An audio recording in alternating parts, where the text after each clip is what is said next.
चंद दिन बाकी रह गए हैं बजट के लिए और उसकी तैयारी भी हम आपकी लगातार करवा रहे हैं। क्या होनी चाहिए आपकी रणनीति, कौन से सेक्टर स्टॉक से आपको उम्मीदें रखनी है, और अब इसी पर चर्चा करेंगे हमारे अगले खास सेगमेंट बजट के बादशाह में।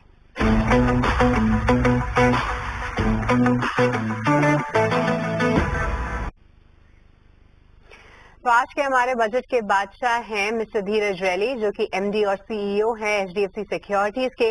धीरज जी, आपका बहुत बहुत स्वागत है 18 आवर्स स्वदेश पे।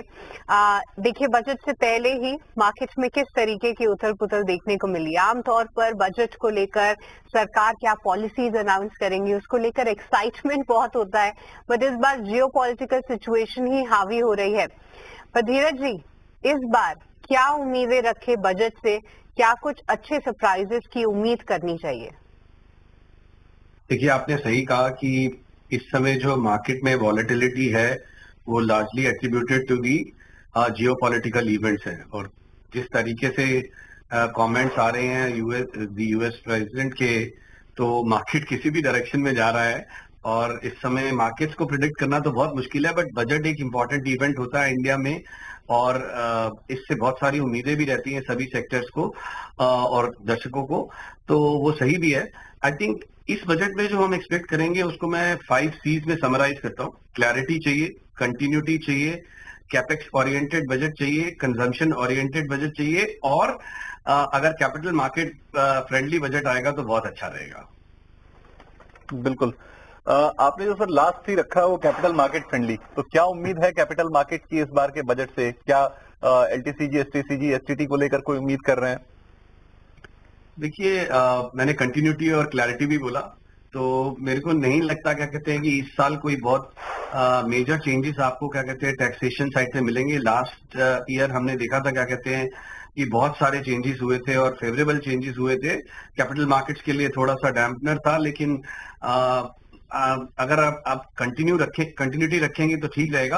अगर आप थोड़ा सा क्या कहते हैं फाइनेंस मिनिस्टर एसटीटी को रिड्यूस करें या एबॉलिश करें डिलीवरी रेट पे, तो वो एक लॉन्ग टर्म इन्वेस्टर्स के लिए फेवरेबल रहेगा, क्योंकि जब एसटीटी इंट्रोड्यूस किया गया था तो उसका ऑब्जेक्टिव ये था कि उस समय कैपिटल गेन टैक्सेस नहीं थे, तो at the time of buying and selling आप एक टैक्स कलेक्ट कर रहे थे। अभी आप at the time of buying and selling भी टैक्स कलेक्ट कर रहे हो और कैपिटल गेन्स पे भी टैक्स है, और वो भी इंक्रीज किया है। तो उस हिसाब से मुझे लगता है कि थोड़ी सी राहत देनी चाहिए एसटीटी पे। ऑलराइट, तो थोड़ी सी राहत देनी चाहिए एसटीटी पे। पर धीरज जी, देखिए, ये कुछ उम्मीदें मेरे एक्सपीरियंस में कहते हैं कि हर साल ही ऐसी कुछ उम्मीदें हम जरूर लगा के चलते हैं, बट ये साल थोड़ा सा इंटरेस्टिंग या फिर थोड़ा सा डिफरेंट इसलिए भी है क्योंकि एफआईआईस का पार्टिसिपेशन लगातार जो है वो कम होता हुआ नजर आया है। अगर एसटीटी में कोई कुछ चेंजेस होते हैं तो क्या ये एफआईआईस को फिर से प्रोत्साहित करेगा वापस आने के लिए, और अगर ये हुआ तो एज एन इन्वेस्टर आपको कहाँ पर ध्यान देना चाहिए? देखिए, एफपीआईज जो अपना डिसीजन लेंगे to invest again in India, वो टैक्सेशन पर्टिकुलरली एसटीटी पे डिपेंडेंट नहीं होगा। वो डिपेंड करेगा कि कैसी आपकी अर्निंग ग्रोथ रहती है और कैसे आपके मैक्रोस प्लेस करते हैं, और ओवरऑल क्या ग्लोबल एनवायरनमेंट है।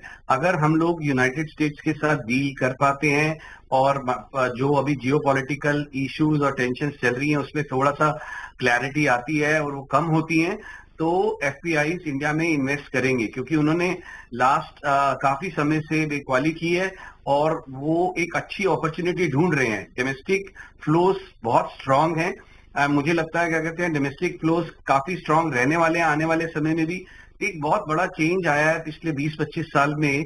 जो रिटेल इन्वेस्टर्स एचएनआई जो वॉलेटिलिटी से बहुत घबराते थे, डरते थे, अब उन्होंने एक बात समझ ली है क्या कहते हैं कि volatility is part and parcel of the investing into equity markets. तो उसको समझते हुए वो कंटिन्यूसली इन्वेस्ट कर रहे हैं इक्विटी मार्केट में। तो मुझे लगता है डोमेस्टिक फ्लोज तो स्ट्रांग रहेंगे, लेकिन एफपीआईज का डिसीजन टैक्सेशन पे इतना डिपेंडेंट नहीं है। वो अर्निंग्स ग्रोथ देखेंगे। जैसे ही हमारी डिसाइसिव अर्निंग ग्रोथ विजिबल होगी, मैक्रो एनवायरनमेंट स्टेबल होगा, आप देखेंगे क्या कहते हैं कि फॉरेन पोर्टफोलियो इन्वेस्टर्स इन्वेस्ट करना शुरू कर देंगे इंडियन मार्केट में। बिल्कुल बिल्कुल। सर, एक सवाल मेरा फिजिकल डिसिप्लिन के ऊपर होगा क्योंकि आपने कंजम्पशन की बात की, कैपेक्स की बात की, तो निश्चित तौर पे इस पे सरकार को खर्च करना पड़ेगा। तो ऐसे केस में जब ग्रोथ और आपका डेफिसिट रिडक्शन दोनों चीजें एक साथ करनी हो, तो गवर्नमेंट की प्रायोरिटी इस वक्त क्या होनी चाहिए, इस वक्त के मार्केट कंडीशंस को देखते हुए, इस वक्त के इकोनॉमिक कंडीशंस को देखते हुए?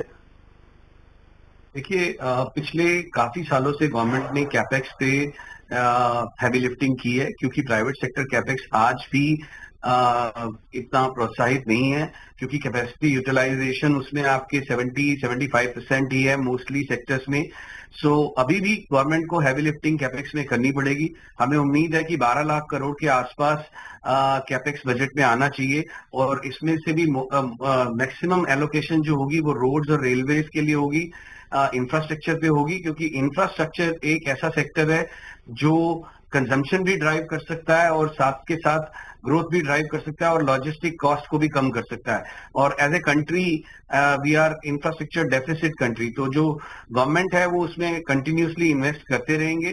Direct taxes, indirect taxes, despite changes we have seen कि उनका कलेक्शंस रोबस्ट है, ग्रोथ एज पर टारगेट है और थोड़ा टारगेट से बेटर ही है डायरेक्ट टैक्सेस में। तो मुझे ऐसा लगता है, क्या कहते हैं, कि एक fine balance finance minister strike करेंगी। वो ग्रोथ फोकस्ड भी होगा, कैपेक्स के लिए भी एक अच्छा एलोकेशन होगा, और साथ के साथ वो लोग फिजिकल डिसिप्लिन भी फॉलो करेंगे। एक बहुत बड़ी अच्छी अपॉर्चुनिटी है इसको फंड करने के लिए कि गवर्नमेंट अपनी होल्डिंग्स लिस्टेड और अनलिस्टेड सिक्योरिटीज में कम कर सकती है। वो एक अच्छा सोर्स बन सकता है फंडिंग का। इसके साथ साथ गवर्नमेंट के पास काफी इम्यूवेबल एसेट्स भी हैं, रेलवे में है, गवर्नमेंट के पास कुछ लैंड है, तो उसको मोनेटाइजेशन की भी एक स्कीम निकाली जा सकती है। तो एक सकारात्मक नजरिया लेके मेरे हिसाब से एक बैलेंस बजट आएगा। इस बार हम लोग कुछ बहुत ज्यादा स्वीपिंग चेंजेस एक्सपेक्ट नहीं कर रहे हैं। तो पर्सनल टैक्सेशन पे मेरा व्यू है, क्या कहते हैं, कि न्यू टैक्स रिजीम पे को थोड़ा और आकर्षक बनाया जा सकता है, क्योंकि ultimately intentions of the government and income tax authorities is to move most of the assessees on the new tax regimes. बिल्कुल, बहुत शुक्रिया धीरज सर, आज आप जुड़े और आपने बजट के ऊपर अपनी तमाम चीजों को सामने रखा। क्या एक्सपेक्टेशन है आपके 5 C's हम बिल्कुल याद रखेंगे, और जब बजट आएगा तो हम निश्चित तौर पे देखेंगे कि ये 5 C's पर गवर्नमेंट ने क्या किया। लेकिन आज समय देने के लिए बहुत शुक्रिया धीरज सर। धन्यवाद, थैंक यू। चलिए अब लेते हैं फिलहाल एक छोटा सा ब्रेक। जब ब्रेक के बाद वापस लौटेंगे तो बात करेंगे कमोडिटी के भी एक्शन की, और कुछ और मार्केट के एक्शन की बात करेंगे। कुछ ऐसे चीजों पर बात करेंगे जिससे आपको ये अंदाजा हो जाए कि अगले कुछ दिनों में मार्केट में आपको क्या करना है। एक बड़े एक्सपर्ट को जोड़ेंगे और चर्चा को जारी रखेंगे, लेकिन फिलहाल एक छोटा सा ब्रेक।